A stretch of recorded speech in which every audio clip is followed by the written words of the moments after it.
C'est pas du tout un film institutionnel, ni financé par l'État, ni par la sécurité routière. Mais, et puis que j'ai fait un travail journalistique dans la mesure où tous les gens, tous les acteurs de ce sujet sont présents et peuvent parler. Finalement, il y a quand même une prise de position, mais qui n'est pas... il y a quand même, on est quand même dans une énorme désinformation sur ce sujet. Et ceux qui sont les puissants et qui ont les forces financières, c'est eux qui ont la parole tout le temps.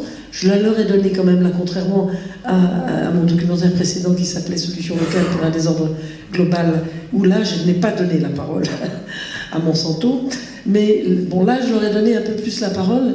Mais je pense que les faits, ce que je voulais, c'est pas forcément être partisane, mais en tout cas que les faits soient rétablis. C'est-à-dire que la désinformation soit qu'il y ait l'autre pendant qui dise exactement ce qui se passe pour la désinformation sur le 50 en ville, sur l'Allemagne, sur la pompe Afrique, toutes ces choses dont on nous rebat les oreilles. Dès que vous avez une émission à la radio, à la télé là-dessus, il y a 10 secondes où on vous explique la réalité, et puis ensuite 30 où tout le monde hurle et où c'est le café du commerce, quoi. Mais le café du commerce qui exprime très, très précisément la pensée des lobbies, quoi. Donc je voulais rééquilibrer ça. Après, les gens, ils se font leurs idées. Il y a peut-être des gens qui sont toujours d'accord. C'est-à-dire qu'un film comme ça, c'est au montage qu'il s'écrit.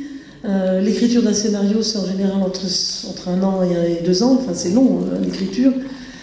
Et le tournage là d'un documentaire, il est pas très long. Enfin, il s'est étalé sur 4-5 mois, mais c'est pas très long.